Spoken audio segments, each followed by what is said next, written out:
My name is Yasmin Adler. I am 45 years old, and for the past 2 decades I believed I understood the man I married. That belief ended on a quiet Tuesday at lunch. I came home early. I opened the bathroom door, and my husband, Evan Adler, 45 years old, was sitting in the bathtub with our neighbor. I did not scream. I did not cry. I simply reached for the door, closed it, and turned the lock. Then I picked up my phone and called her husband. "Can you come over right now?" I said. "There is something you need to see." And when he walked in and saw what I had seen, the house fell into a kind of silence none of us had ever known before. A silence so sharp it felt like it could cut straight through the bones of a long marriage. If you are here for stories about quiet courage and the kind of justice that arrives without raising a voice, remember to like this video, subscribe, and turn on the notification bell so you never miss the next chapter. Thank you for being here. It means more than you know. The morning of that day began with a kind of silence I had never noticed before. Not the gentle quiet that usually settles between two people who have lived together for 20 years, but something colder, something thin and stretched tight like a sheet pulled too far across a bed. I remember standing in the kitchen watching Evan drink his coffee. He did not look at me. He barely even looked at his cup. His fingers tapped once against the ceramic, a small, impatient sound. Once upon a time, I would have asked him if something was wrong. Lately, though, our conversations had reduced to weather reports and reminders about errands. I told myself it was marriage settling into routine, the predictable sameness of two people aging side by side. Yet that morning, the quiet felt different, like a warning. As I packed my work bag, my eyes caught the handkerchief folded neatly on the counter. White cotton, edges embroidered with a single Y in soft blue thread. It was a wedding gift from Evan's aunt, given to me with the words, "May you always feel seen." I used to tuck it into my coat pocket in the early years of our marriage. It felt symbolic then, a small reminder that I belonged somewhere, with someone. Now I only touched it when I needed to steady myself. I picked it up, smoothed the embroidery with my thumb, and folded it again with care. I left it on the kitchen table before heading out. I did not know why that mattered, only that it did. The drive to work was unremarkable in every way except for the heaviness in my chest. I kept thinking about the way Evan avoided my eyes, how he moved around the kitchen like someone trying not to be caught in the same room as me.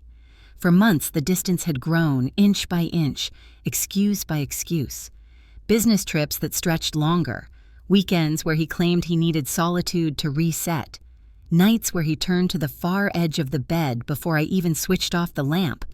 I had tried to compensate, cooking his favorite meals, planning small weekend outings, asking about his day even when mine felt too heavy to carry. Each attempt slid off him like water on stone. At the office, I pretended everything was normal. My new coworker, Marjorie Lee, was already seated at her desk when I arrived.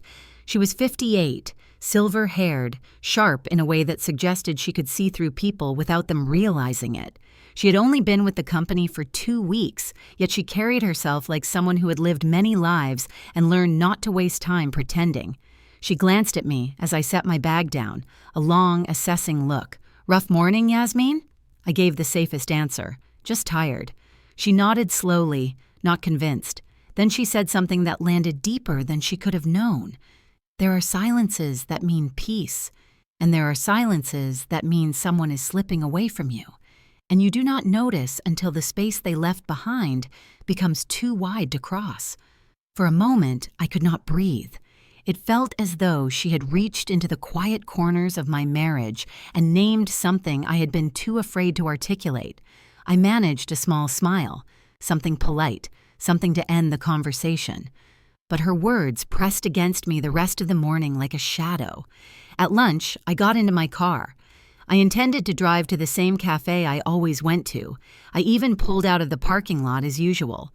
But halfway down the street, a feeling washed over me. So sudden and strong it made me grip the steering wheel tighter. It was not suspicion, not fear, not anger. It was a sense of being pulled backward, as if some invisible hand pressed lightly against my shoulder and whispered, "Turn around." I argued with myself for a full block. There was no reason to go home. Evan was supposed to be at work, the house would be empty. Everything would be exactly as I had left it. Yet the feeling did not fade. It sharpened. It settled in my stomach, steady and insistent. I turned the car around. The sky had darkened slightly by the time I pulled into the driveway, clouds layered like closed curtains. I sat there for a moment, holding the steering wheel, listening to the engine tick as it cooled. Something waited behind that front door. I could feel it.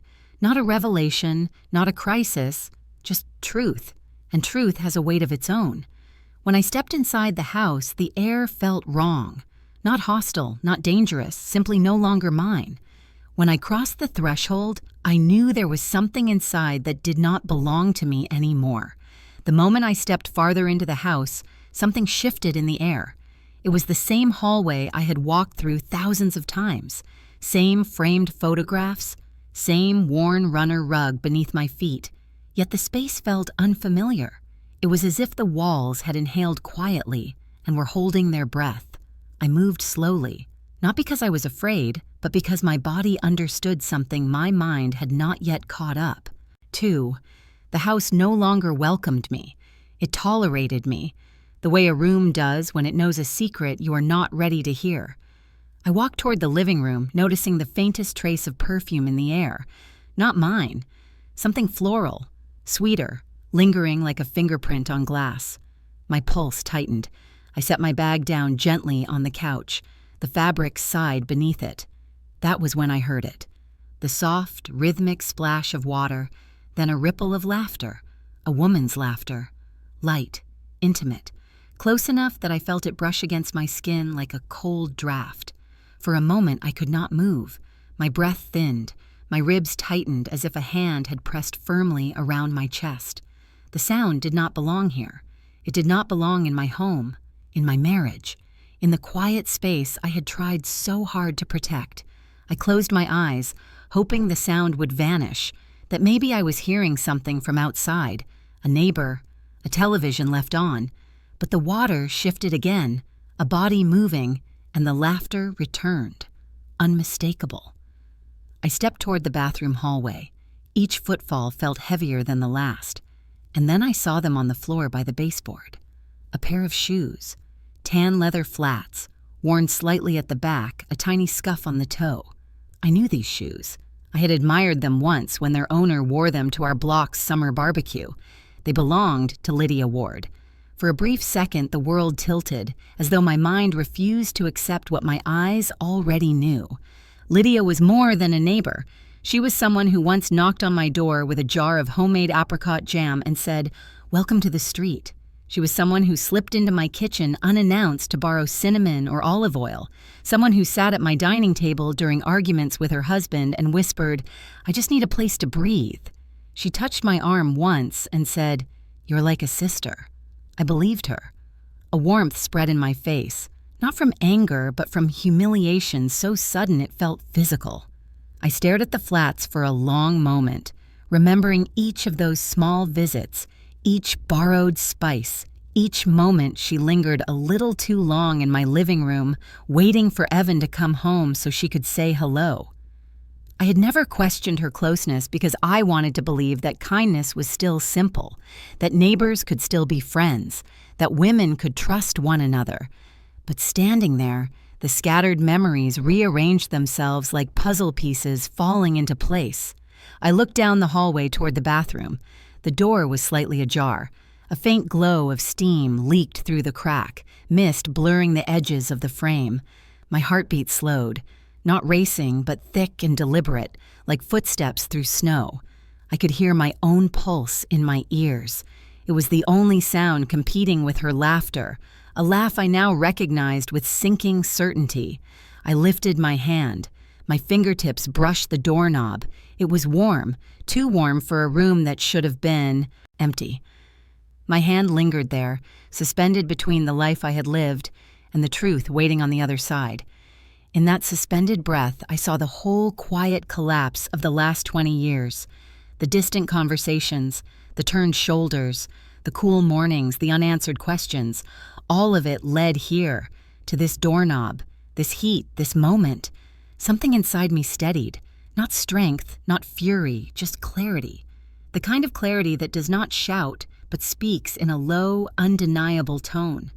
I pushed the door open, and in that instant, the version of me who had walked faithfully through this marriage for 2 decades stood up inside me and began to walk away. The door eased open with a soft push, and for a moment I thought my eyes were giving me a distorted picture, a trick of steam or shock. But no, the scene was painfully clear. Evan sat in the bathtub, bare shoulders rising above the water, and beside him was Lydia, her hair piled loosely on top of her head, her arm resting along the porcelain rim as if she belonged there. Neither of them noticed me at first. They were laughing at something, their voices floating up with the steam, intimate, unburdened, familiar in a way that pierced straight through my ribs. I did not gasp. I did not shout. I did not feel the hot surge of rage I had imagined people feel in situations like this. Instead, something inside me went silent, clean, sharp. A stillness that felt almost sacred. It wrapped around me like armor. I stood there long enough for Lydia's eyes to meet mine. Her smile faltered, then vanished. Evan twisted around, water shifting, expression collapsing into horror. "Yasmin, wait," he stammered. "This is not what it looks like." But it was exactly what it looked like. The truth sat in that bathtub with them, naked, undeniable in its simplicity.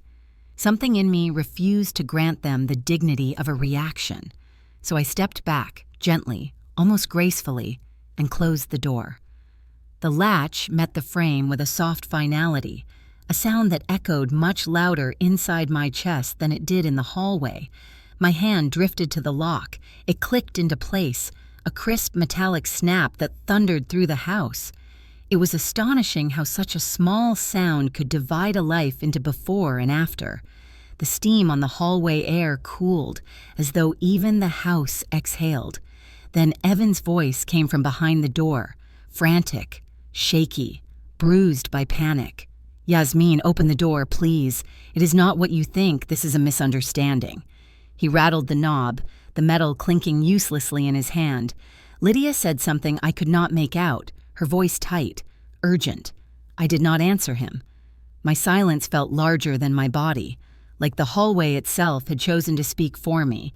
I turned away from the door and walked into the small bathroom across the hall. The mirror above the sink was fogged at the edges, but the center was clear enough to show me a woman I barely recognized. Her face was not twisted by grief or fury. It was calm, almost unsettlingly so. My eyes looked brighter, wider, as if the truth had blown the dust from them. I touched my cheek, not to wipe a tear, but to confirm I was still solid, still here. For years I had shaped myself around Evan's moods, softened my voice, folded my needs into smaller and smaller spaces. But the woman staring back at me did not look small. She looked emptied in a way that made room for something else, something I had not felt in years. Agency, clarity, a strange, icy lucidity. Behind me, the pounding grew louder. "Yasmin, please, at least talk to me. You are blowing this out of proportion." My throat tightened at the absurdity of it. 20 years of marriage, boiled down to a plea that asked me to pretend I did not see what I had seen. I reached for my phone on the counter. My fingers did not shake. They moved with purpose, deliberate and steady. I scrolled to a number I rarely used, but had never deleted.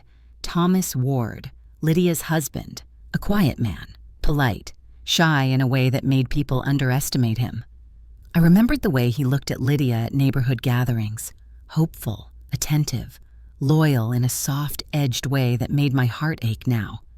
I pressed call. He answered on the second ring. "Yasmin?" His voice carried confusion, a little worry. "Is everything all right?" I inhaled once, deeply, letting the air settle before I spoke. "Thomas, I need you to come to my house right now. There is something you should see." My voice shocked even me.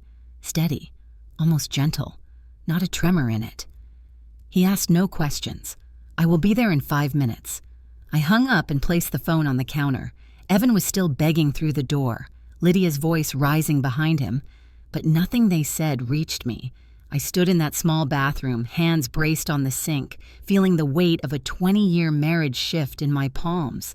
I was not seeking revenge. I was not planning a scene. I was simply opening the door and letting the truth step into daylight. I heard the front door open before I saw him, a firm click, then the soft, quick steps of someone who was not sure what he was walking into. I stepped out of the small bathroom and into the hallway just as Thomas Ward appeared at the end of it. He looked almost exactly as I remembered from neighborhood gatherings. Tall, polite, shoulders slightly hunched as if he had spent most of his life folding himself into smaller spaces so others could feel larger. But today there was something new in his expression. A tightness, a hesitation. A quiet fear hovering behind his eyes. Yasmin. His voice was low, cautious. You said there was something I needed to see. I nodded once, not trusting my voice yet. I gestured toward the closed bathroom door behind me.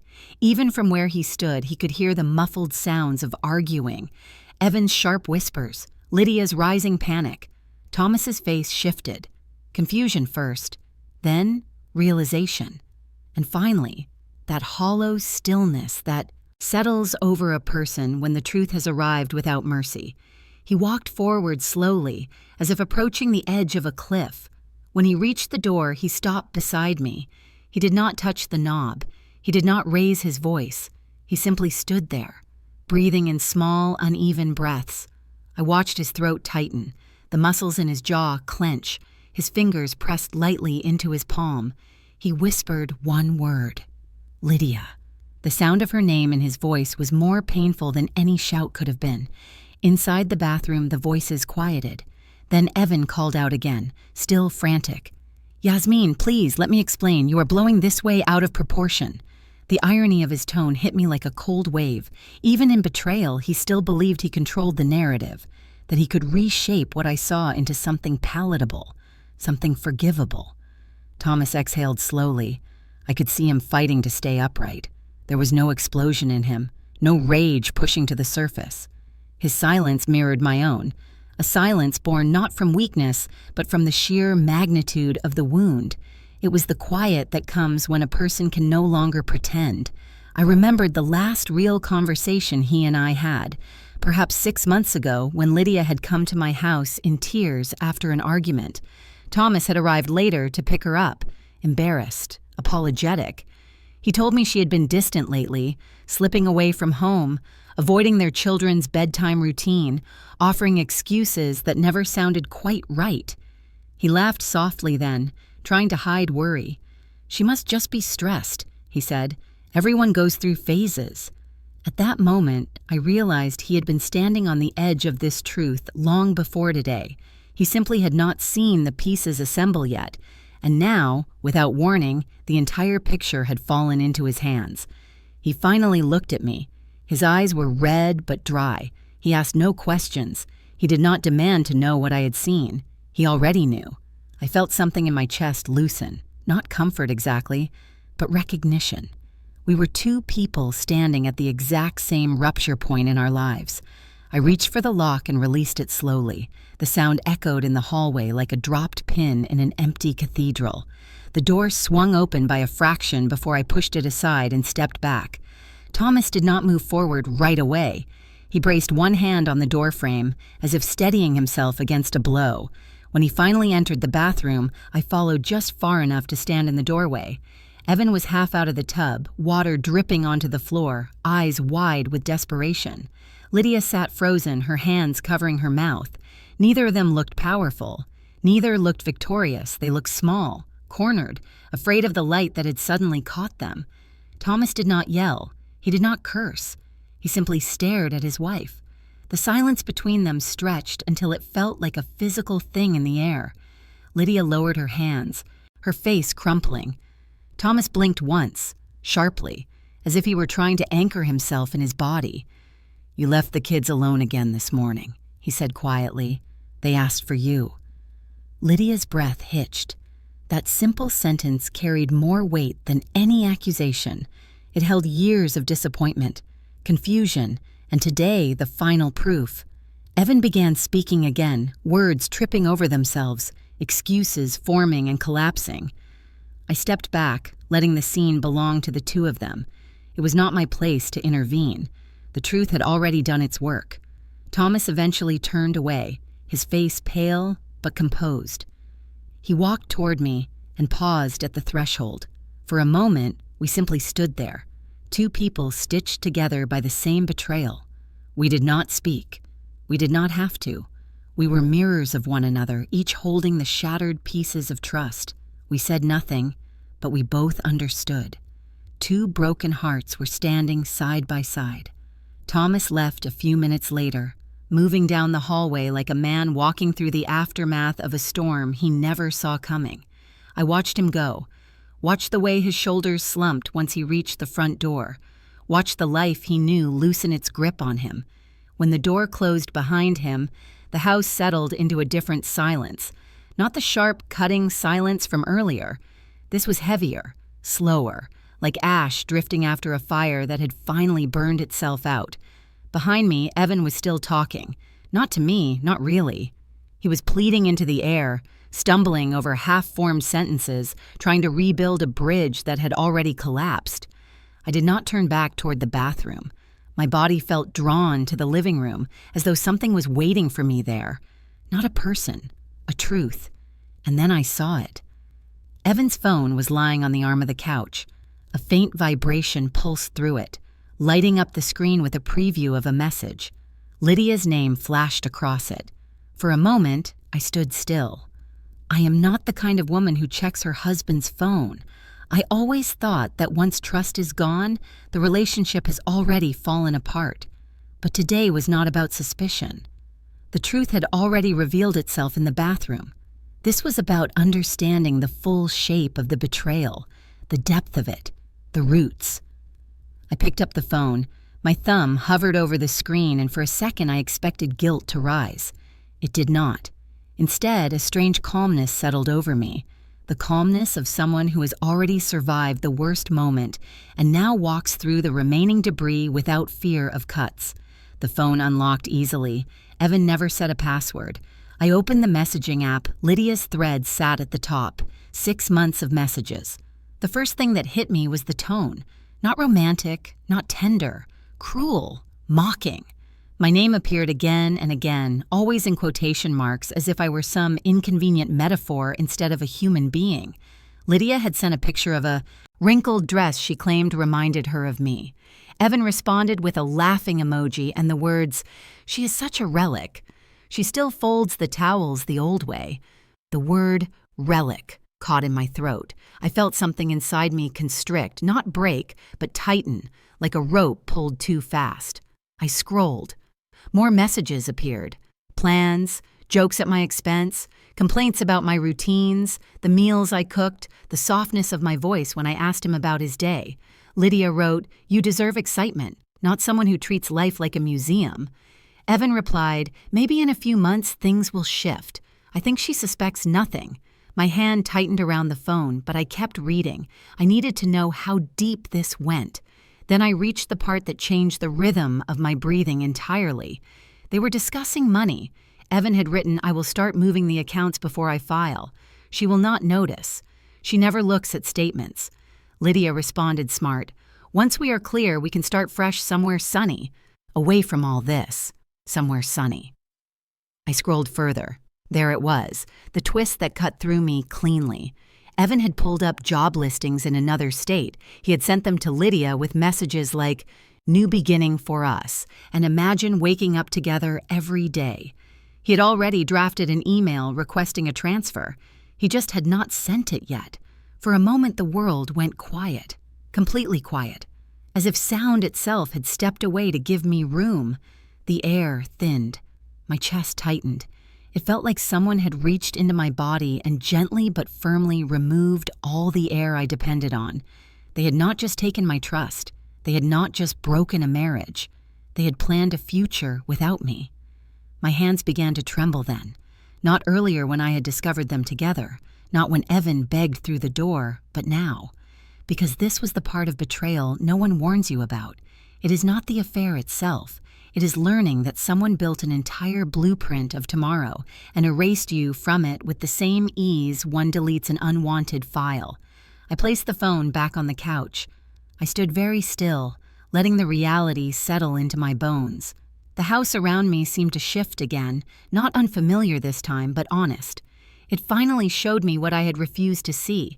Behind me, Evan called my name again, his voice cracking. I did not answer. There was nothing left to say in that direction. At that moment, I understood something with absolute clarity. They had not only betrayed my heart, they had betrayed the future I spent 20 years building. I stood in the center of the living room, Evan's phone still face down on the couch, my breath slowly finding its way back into my chest. Betrayal has a strange way of collapsing time. The present cracks open, and suddenly every year that led to it rushes forward, demanding to be seen again. Not the big moments, the quiet ones, the ones no one else remembers. I sank onto the edge of the couch and let my mind move backward, not by choice, but by instinct, as though my body needed to remind me of the full story, not just the ending. I met Evan when we were in college. I was 21. He was 22, brilliant, ambitious, full of ideas, bigger than he could articulate. He dreamed of starting a consulting firm one day. I dreamed of finishing my degree in social work, but life does not always let two dreams live side by side. When Evan lost his internship and then his part-time job in the same month, he spiraled into a kind of quiet panic. Bills piled up, tuition threatened to slip out of reach. I made a choice then, a choice he never asked for, but one he accepted too easily. I left school, I took 2 jobs, one in the morning and one late into the evening. I told myself it was temporary, that love sometimes asks for sacrifice. I wore that belief like a shield. Whenever exhaustion settled into my bones, I reminded myself I was helping him stand again. And he did stand again. He finished his degree. He secured a job, then a promotion, and then another. And each time, I told myself it was our success. He rarely asked how I felt about giving up my own path. I rarely confessed how much I missed learning, how often I wondered who I might have become. Silence grew its roots early in our marriage, long before I realized they were turning into vines that slowly wrapped around my sense of self. Years later, when Evan got sick, the doctors could not name the infection right away. For 3 months, he drifted in and out of fever. I stayed beside him every night, cooling cloths on his forehead, reading aloud when he could not sleep. I sold the only valuable thing I had left from my mother, a gold ring she wore every day of her life. I did not tell him where the hospital payments came from. He did not ask. He simply improved, and life returned to its steady rhythm. And the months I spent in fear dissolved into the background of our marriage like invisible ink. The handkerchief with the embroidered Y returned to my mind then. I had used it constantly that year. I must have washed it dozens of times. The thread faded slightly, the edges softened. It absorbed his sweat, his tears, and mine. I kept it folded inside my coat pocket long after he recovered, as if holding it meant the worst had passed, and we had earned a new beginning. I never imagined it would become a symbol of how much I had poured into a life that no longer had room for me. But the memory that tightened my throat most was one I never spoke aloud, not even to myself in full words. Our daughter, Emily. She was 7 when I almost lost her. It was a stormy evening. Her fever had spiked without warning, her breathing shallow, her skin cold despite the heat radiating from her little body. I called Evan first, praying he would answer, praying he would say he was on his way. He was out of town for work, with Lydia. The same trip where she later joked to me that they ate too much. Seafood and barely slept. I never told him I drove through the storm alone, one hand gripping the steering wheel, the other pressed against Emily's leg to reassure myself she was still there. I never told him I sat in the hospital hallway shaking as they placed her under observation, and I never told him how small and terrified I felt, wondering why I always faced the hardest moments alone. When she recovered, I folded the embroidered handkerchief and placed it in her drawer, a misguided symbol of hope, a promise that things would be different. They never were. Sitting there in the quiet house, The memories pressed into me with gentle but undeniable weight. Each sacrifice stacked itself beside the others until the shape of my life stood clear before me. And the truth was simple and devastating. The one who had given the most was the one he forgot first. The house felt strangely hollow after those memories quieted inside me, as if the past had slipped back into the walls and left only the present waiting to be acknowledged. I stood, smoothing my palms along my thighs, grounding myself in the moment I had been avoiding, the confrontation still unfolding behind the bathroom door. I walked back down the hallway. Evan's voice was louder now, strained and frantic, overlapping with Lydia's sharp replies. They had begun turning against each other. Betrayal has a way of eating itself when the light finally hits it. Thomas had not returned. I suspected he needed space, air, something resembling stable ground. But I did not need him there to finish what had begun. I stood in front of the closed door, the same one I had locked earlier, the same one that had marked the divide between my old life and whatever would come after. Their arguments seeped through the wood in broken fragments. "Evan, you promised you would handle it. I am trying, Lydia. She was not supposed to come home. Thomas will find out. He already knows enough." The words were jagged, desperate, and yet something in them sparked a clarity inside me. I reached into my pocket and pulled out my phone. My thumb hovered briefly over the screen before I clicked the recorder on. I did not shake. I did not hesitate. I simply lifted the device toward the door and let their voices pour into it. This was not vengeance. It was documentation. Inside, Lydia's tone sharpened. "So what now? You told me you would leave her. You said she would not fight you." "I will leave her," Evan snapped back. "Soon." "She is too soft to push back. Yasmin is—" He paused, searching for a word, then said it with a dismissive edge that sliced through me. "She is too kind, too gentle. She will accept whatever I say." Kind, gentle, as though those were flaws, as though softness was a weakness he could exploit.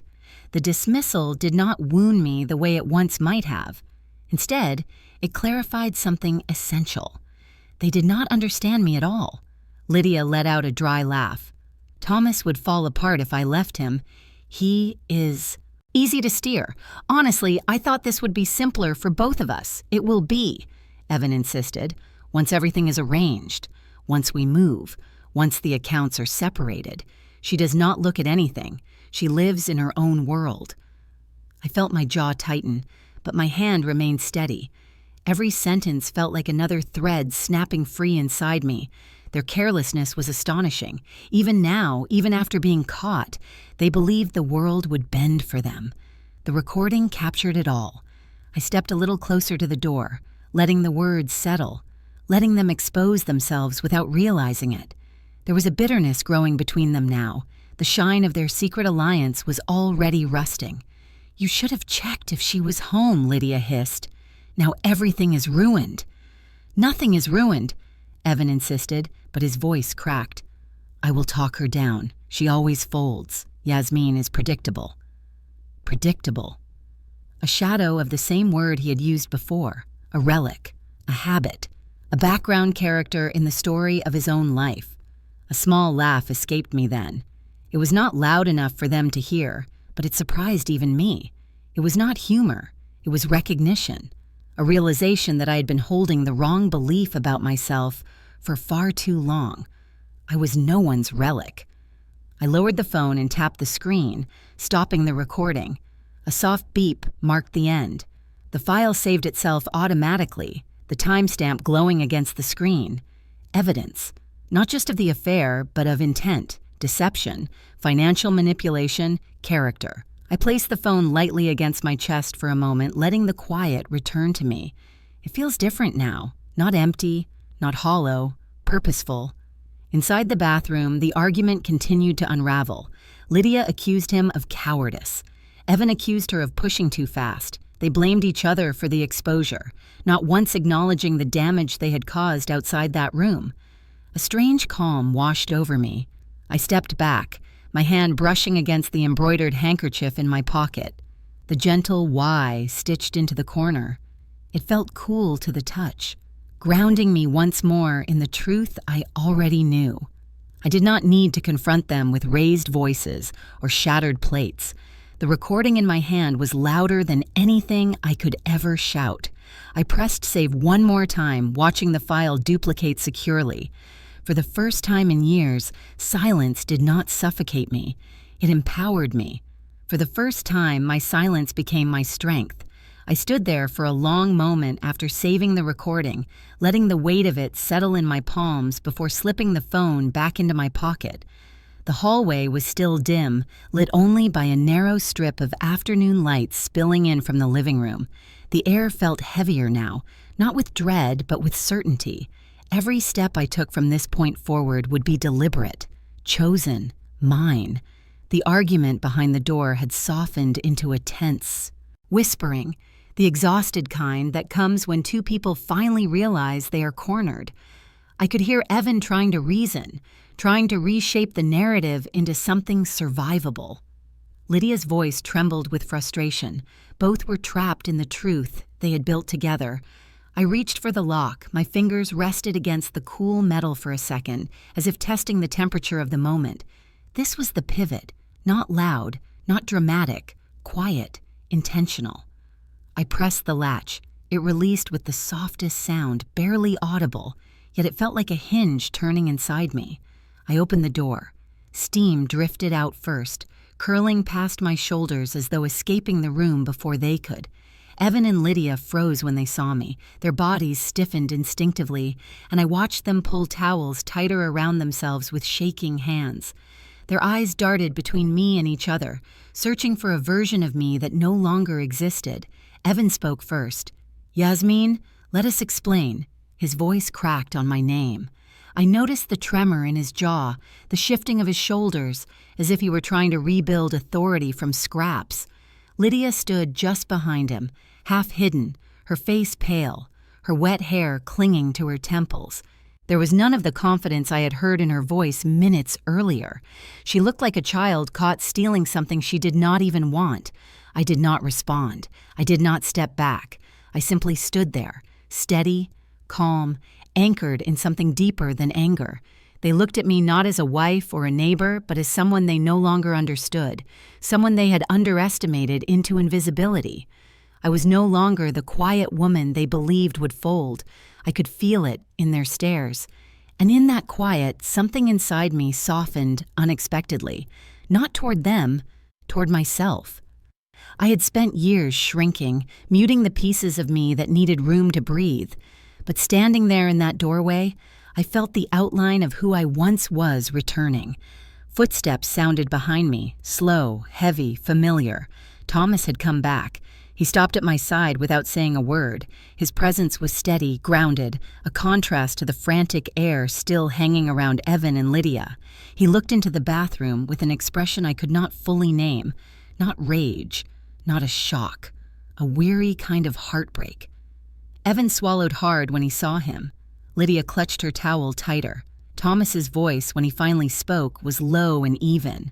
Not sharp, not loud, but so clear it cut through the room like cold water. "Have either of you—" He paused, steadying himself. "Ever thought about the children?" The silence that followed was not empty. It was suffocating. Lydia blinked quickly, her lips parting as if she might say something, but no words came. Evan's shoulders slumped slightly, his gaze dropping to the wet floor tiles. The question struck deeper than accusation. It pierced the softest part of their negligence, the part they had avoided, even with each other. Thomas's eyes glistened, but his voice did not shake the second time. "Emily, and my boys, did they cross your minds even once?" I felt the ache in those words. Felt the truth of a man piecing himself together while walking through the ruins of trust. I wanted to reach out and steady him, but I knew he did not need my touch. He needed the truth spoken aloud, and he had done it. Neither Evan nor Lydia answered. Not a whisper, not a breath of acknowledgement. The silence itself was their answer. I inhaled slowly, letting the stillness settle. My eyes drifted briefly toward the embroidered handkerchief tucked in my pocket. The stitch of the Y felt like a weight against my leg, soft, familiar, grounding, a reminder of everything I had carried, everything they had taken for granted. Evan finally lifted his gaze, and for the first time all day he looked genuinely small. Not because of guilt, but because he realized too late that his power had never come from strength. It came from my silence. And now that silence was no longer his. I stepped aside, allowing the steam to dissipate further, letting the light from the hallway reach them. It was not forgiveness. It was clear. I no longer saw them as enemies. I saw them as people who had already lost far more than they understood. I glanced once at Thomas. He met my eyes, and in that brief exchange, we shared the same recognition. The moment your heart breaks in such a specific way that it will never return to its original shape. No one moved, no one spoke. But the truth had already spoken for all of us. No one answered. And that silence was the answer. The hallway felt colder after Thomas's question hung in the air, unanswered and echoing with a quiet violence neither Evan nor Lydia seemed capable of absorbing. I stood a little straighter, not out of pride, but out of a clarity that settled deep into my bones. This was the pivot I had not planned, but had been walking toward for years. Every sacrifice, every ignored instinct, every silent disappointment had led to this moment. I stepped forward, my voice steady. The decision rose up in me as naturally as breathing. Both of you will leave my house, right now. The words were simple, but the power behind them surprised even me.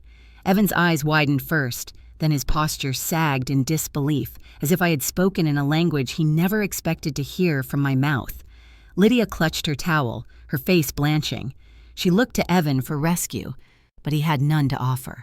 "Yasmin, be reasonable," Evan sputtered. "Let us talk first. We need to explain." I shook my head once.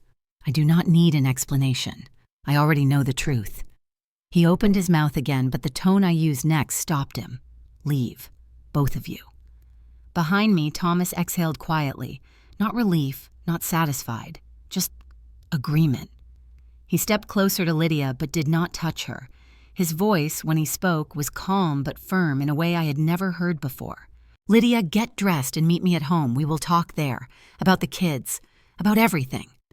Lydia swallowed hard, tears threatening but refusing to fall. For the first time, she looked genuinely afraid, not of punishment, but of consequence.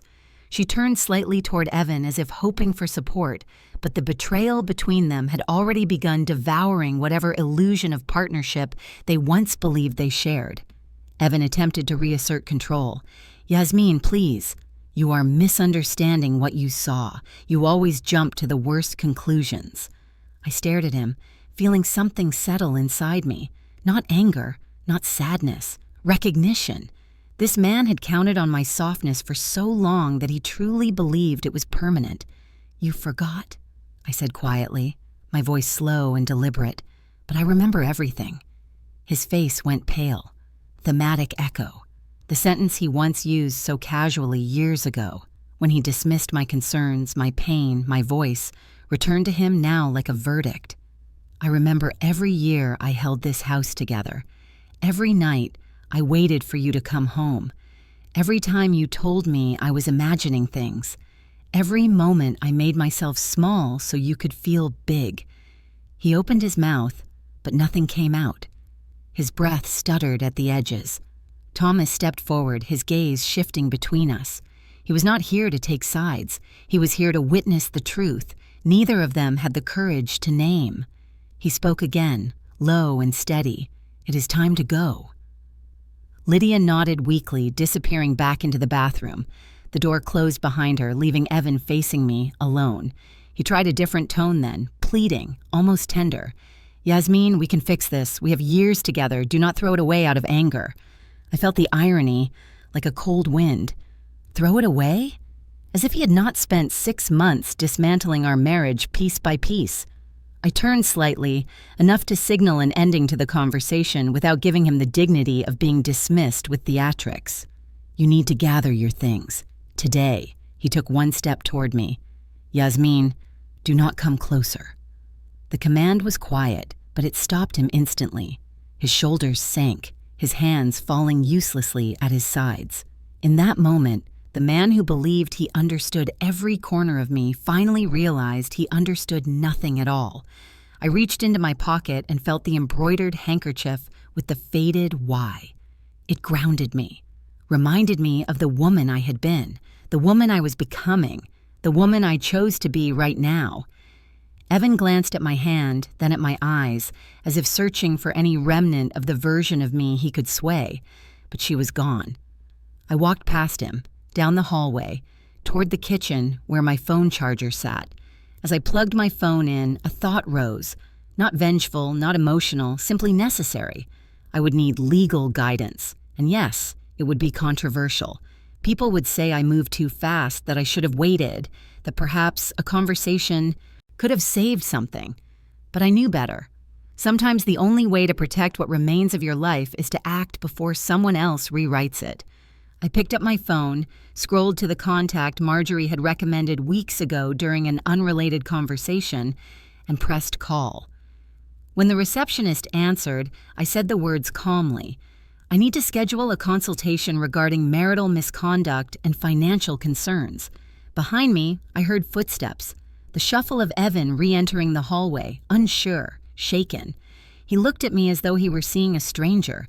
In a way, he was.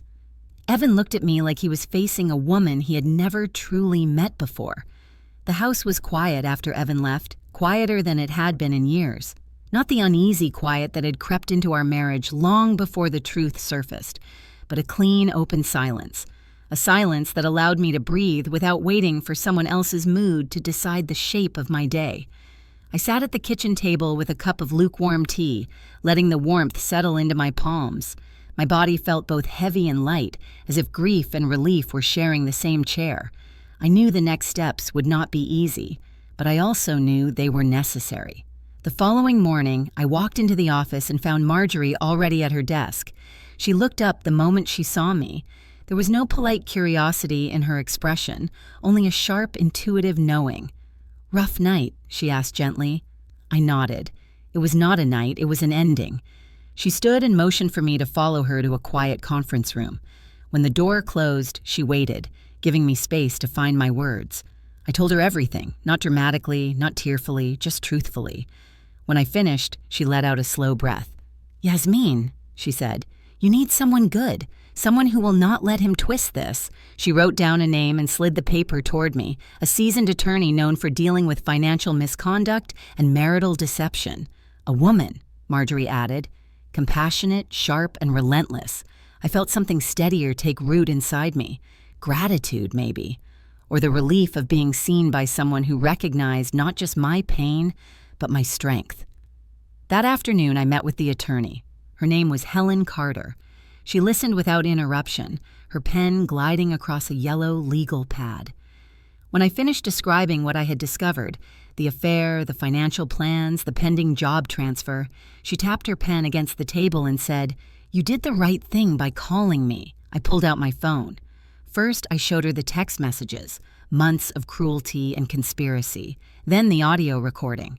She listened closely, her eyes narrowing at key moments. "He admits to manipulating you, and she admits to manipulating her husband." She paused the recording. "This is significant, Yasmin." Then came the part that made her sit up a little straighter, the talk about moving funds quietly before filing. This, she said, will matter. Courts take financial deceit very seriously. Her calm confidence strengthened something in me. For once, I was not alone in carrying the truth. But Evan was not done twisting things. 2 days later, his attorney filed a preliminary motion. When Helen forwarded me the document, I felt my stomach clench. Evan's legal team claimed I had been displaying emotional instability, implying I was prone to exaggeration and irrational behavior. They were strategically laying the groundwork to reduce my financial rights. The shock hit like a cold wave. After everything he had done, he still wanted more. He wanted control of the story. Helen called immediately. "Do not panic. This is a tactic, and we are prepared." She instructed me to send over every piece of evidence. The recordings, the messages, the draft of the transfer email, even the timeline of his trips with Lydia. Once she reviewed it, she said something that felt like a hand steadying my back. "Yasmin, this motion will not stand. He underestimated you. He underestimated the facts." Over the next weeks, I worked closely with her, gathering bank statements, old emails, and any documentation that supported the pattern of behavior he had tried to erase. It was exhausting. Nights blurred into mornings. There were moments my body felt hollow, moments when grief seeped through, the determination holding me upright. But every time I reached for the embroidered handkerchief with the faded Y, I felt that anchor again, the reminder that I had survived far heavier seasons. And then came the meeting, both legal teams, a mediation attempt before trial. Evan sat across from me, dressed neatly, expression carefully neutral. He would not meet my eyes at first. His attorney did most of the speaking, emphasizing my supposed emotional fragility and the need to protect marital assets from rash decisions.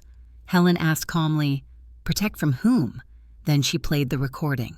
The room shifted. Evan's face was drained of color. His attorney stiffened, her pen freezing mid-sentence. The words echoed against the walls. "She is too kind. She will not fight. Thomas is easy to steer. Move the accounts first. She will not notice." And then Lydia's voice. "This will be easier when we start our new life." Silence followed, heavy, irreversible.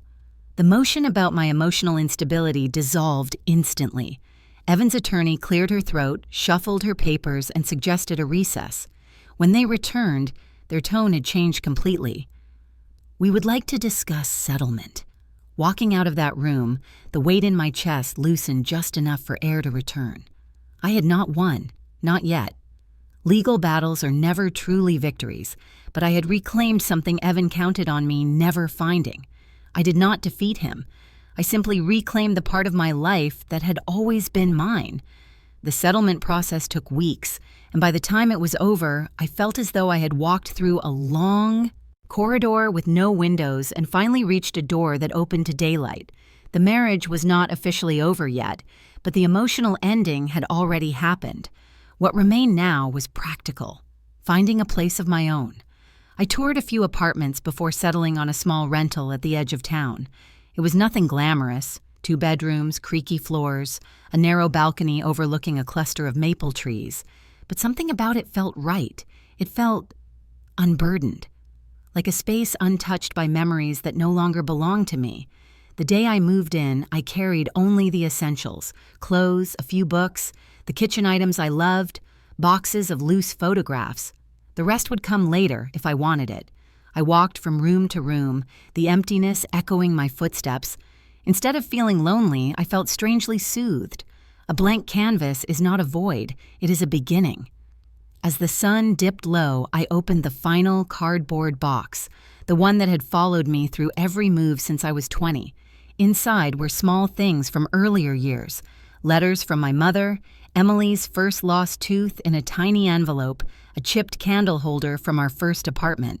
And then, near the bottom, folded delicately as if waiting for my hands, was the embroidered handkerchief with the fading Y. I lifted it carefully.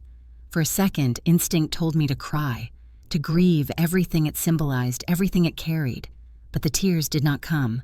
Instead, a sense of peace washed over me.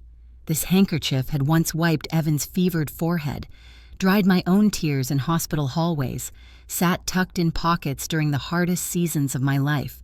For years, it had been a witness to sacrifice. Now it could witness something else. I smoothed it gently on my lap. Then I stood, found an empty frame in one of the boxes, and centered the handkerchief inside it. I hung it near the doorway, where the light touched it softly, not as a relic of pain or devotion, but as a marker of transition, a reminder that beginnings often come disguised as endings. Later that afternoon, as I unpacked spices into the small kitchen cabinet, I heard a modest knock on the front door. When I opened it, Thomas stood there holding a wooden spice box. My spice box, the one Lydia had borrowed months ago and never returned. He offered a shy smile. "Thought this should come back to you." I stepped aside to let him in. The apartment suddenly felt less quiet. He set the box on the counter and brushed dust from his hands. For a moment, neither of us spoke. The silence between us was not strained, not heavy, just honest. "How are the kids?" I asked gently. He nodded, confused, sad, but stronger than I expected. Children sense more than we realize. I understood. Emily had been the same, resilient in ways I had never anticipated. Thomas glanced around the apartment. "It suits you," he said. I laughed softly. "You mean empty?" "No." His tone warmed. "I mean peaceful." We talked for a while about logistics, about coping, about the strange relief that settles in when truth, however painful, finally stops hiding. At one point, he opened the spice box and smiled at the familiar arrangement. "She used to borrow these all the time," he said, pretending she wanted to try new recipes. "I thought it was sweet then. Now I think she just liked having a reason to be here." I did not respond. Some truths do not need commentary. They simply exist, reshaping the air around them. Before he left, he paused at the doorway. "If you ever need anything, company, help, a quiet conversation, you can call me." "We are going through parallel storms, I suppose." "Parallel storms." I nodded. That felt true. After he left, I made tea and sat on the balcony. The maple branches swayed gently, and I let my mind settle into the rhythm of the leaves. The world felt quieter here, not the suffocating silence of my old house, but a softer one that asked nothing of me, demanded nothing, judged nothing. I realized then that healing does not arrive in grand revelations. It arrives in moments like this, small, nearly unremarkable moments where you realize you are breathing easier than before. I looked at the framed handkerchief through the balcony door and felt a strange, warm gratitude. It no longer symbolized what I had lost. It symbolized what I was reclaiming. I thought I had lost everything, but it turned out I was finally getting myself back. 1 year is not a long time in the grand timeline of a life, but it is enough to shed a skin, enough to let certain wounds close, enough to recognize the person staring back at you in the mirror. 12 months had passed since the day I came home during lunch and found my marriage evaporating behind a bathroom door. 12 months since silence became my strength, since truth reshaped everything I knew. The woman I was then feels familiar, but distant, like someone I once cared for, but no longer carry. Life in my small apartment had settled into a gentle rhythm. I worked, I cooked, I read again. Something I had not allowed myself in years. Emily visited often, filling the rooms with laughter and teenage chaos. Thomas and I remained in touch, not constantly, but tenderly. Two people who understood the shape of grief without needing to narrate it. Healing arrived quietly, not as a single moment of triumph, but as many small ones.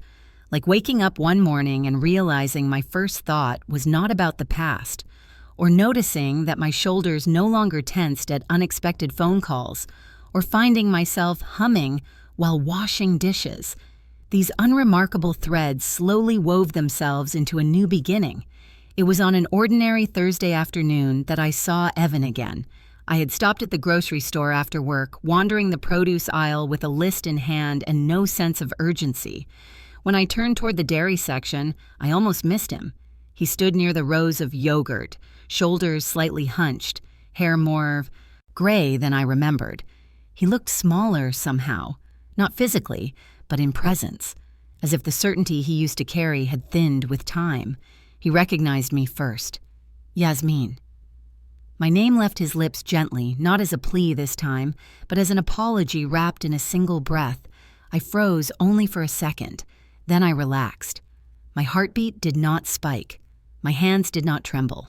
Healing, it seems, can be measured precisely in moments like this. "Hello, Evan." He stepped closer, cautiously, like one approaching the edge of a familiar cliff. For a heartbeat, his eyes softened the way they did years ago, back when our marriage was held together by hope instead of habit. Then the softness fractured into nerves. "You look well," he said, his voice uncertain. "Happier." I smiled politely. "I am." He nodded slowly, absorbing the truth without flinching. Then he exhaled, long and heavy. "I owe you an apology, a real one." Not the desperate nonsense I said that day, not the excuses. Everything. Everything I did. There is no justification for it. His voice cracked. The man who once believed I was predictable now struggled to predict even my silence. I watched him carefully, not with resentment, not with longing, with understanding. Some people regret the consequences of their actions, but Evan regretted the blindness that led him there. I could see it in the way he avoided his own reflection in the glass refrigerator door. I reached for a carton of cream, placing it gently in my basket before speaking. "Evan, what happened?" "It brought me somewhere I needed to be." He blinked, stunned. As if forgiveness had never been an option he considered, and acceptance felt even more foreign. I continued. "I learned more about myself in the last year than I did in the 20 years we were together. And I am grateful for the lessons, not the pain. The pain is just how I got here." He swallowed hard. "Yasmin, I never meant to hurt you the way I did." "I know," I said, "but intention does not undo impact." The truth sat between us gently. Not a weapon, not a wound, simply a fact. He took a small step back, hands in his pockets, searching for words that would not come. He looked older then. Humans. Flawed in ways I could finally see without filtering through love or fear or obligation. I adjusted my basket and offered him a small, sincere smile. "Take care of yourself, Evan." I turned toward the checkout line. I did not rush. I did not break. I walked with a steadiness that surprised even me. Behind me, I sensed him watching. Not with hope, not with bitterness, but with recognition. The kind that comes when a man finally understands the value of something only after losing it. But that was no longer my story to hold. As the automatic doors slid open and the cool air met my face, a soft awareness rose in me, a quiet certainty. I stepped forward, and for the first time in years, I heard the sound of my own footsteps. A year and a half after the day my life cracked open, I found myself holding a paintbrush for the first time in decades. Not because I had planned to, not because it was part of any healing regimen, but because one quiet morning I woke up with an urge I could not explain. A tug, gentle but insistent, towards something I had once abandoned without realizing how much it mattered. Art had been my dream long before marriage, long before responsibility carved its careful lines into my days. I used to paint late into the night, losing hours in color and shape. Evan once admired it, briefly in our early years, before practicality convinced him it was a distraction I should outgrow. And slowly, without noticing, I let that part of myself dim. But healing has a way of returning you to the things you once loved. So I began painting again. One canvas turned into 3, 3 turned into 10, and soon my small apartment was filled with quiet bursts of color. The maple trees outside my window inspired the first series. The handkerchief with the embroidered Y, the one now framed near my door, inspired the next. And then came the piece that would change everything. A painting of a single door, slightly ajar, light spilling through the narrow seam. I called it the closed door, a strange name, perhaps, for a door that appeared to be opening. But healing rarely follows literal logic. The door had closed, firmly, irrevocably, on one version of my life. But the light that slipped through existed because I had closed it. That contrast became the heart of the painting. A few months later, a local community center announced a call for submissions for an exhibition featuring emerging artists over 40. I almost scrolled past the announcement, but something in me paused. Not the confident part, not the brave part, the hopeful part. I submitted 3 pieces. 2 weeks later, an email arrived. Accepted. The evening of the exhibition, I arrived early. The gallery walls glowed under soft lighting. People moved gently through the space, their conversations low and curious. My paintings hung on the far side of the room, framed simply, accompanied by a small card with my name. I stood a few steps away, willing myself not to be nervous. This was not about being impressive. This was about reclaiming something I thought I had lost forever. As I watched strangers approach the canvas titled "The Closed Door," I felt an unexpected calm settle over me.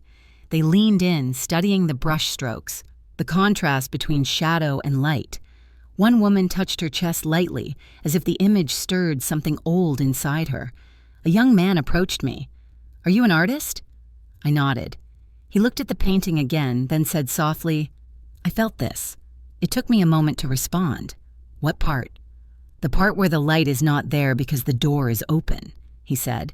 "It is there because you chose to close it." His interpretation struck me deeply. Strangers sometimes understand us in ways the people closest to us never could. As the evening continued, more people asked about the story behind the door, and though I did not share the private details, I found myself speaking with ease about resilience, about the strange beauty that grows in the space where certainty used to be. Near the end of the night, I stood beside the closed door and said a few words for the small crowd that had gathered. Sometimes we have to witness the worst moment of our lives to discover the most beautiful part of ourselves. Sometimes a door closes not to trap us, but to redirect us toward who we were always meant to be. I did not tremble. My voice did not break. I felt grounded, steady, alive. After the crowd dispersed, I lingered in front of the painting alone. I traced the edge of the frame with my fingers, feeling the quiet strength inside myself settle even deeper. Behind me, footsteps approached. I turned to find Thomas standing there holding 2 paper cups of coffee. "You made this," he said, handing me one. I smiled. "Yes." And somehow, it made me feel like I could breathe again. He nodded slowly. Sometimes creation is the best form of reclaiming. We stood together in comfortable silence, looking at the painting, the door, the light, the shadow, the story etched between them. 2 people shaped by different losses, connected by the same quiet resilience. As the evening wound down, I stepped outside into the cool night air. The sky was clear, dotted with thin stars. The street lamps cast small circles of light on the pavement, guiding my path. I felt no heaviness, no fear, no echo of the past tugging at my heels.